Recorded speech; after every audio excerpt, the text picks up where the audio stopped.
alam mo na pwede mo maitulong sa iba o makakatulong ka sa iba, bakit di mo ginawa? Sayang ang pagkakataon.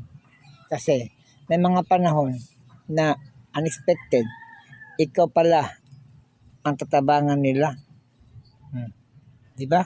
May panahon na hindi natin masabi, hindi natin expect na kalit-kalit. Ang hindi natin pinapansin, yun pala ang tutulong sa atin. Dapat, alam mo yan, ano na, kilos na.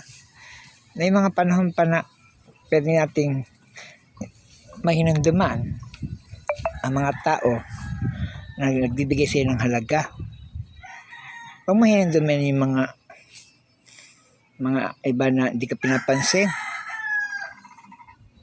So what? Kung hindi ka pinansin, antindihin mo yung mga taong nagbibigay importansya sa iyo. Nga nung hindi mo sila nakikita. Madalas, yung mga tao na nandiyan parati, nakasama mo. Pero, effect, hindi mo naramdaman. Binibigyan ka nila ito ng importansya. Dapat, hindi tayo magbulag-bulagan na nakita natin sila. Ayaw ka hiya-hiya. Mahihiya ka. Pero pagdating ng time, duol-duol ka. Lalapit ka rin di ay. Isip-isip, hanggat may time, ha? Lahat tayo, temporary lang sa mundong ito.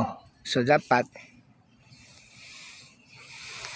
God is good all the time. Depende sa imong nabuhat, di ba?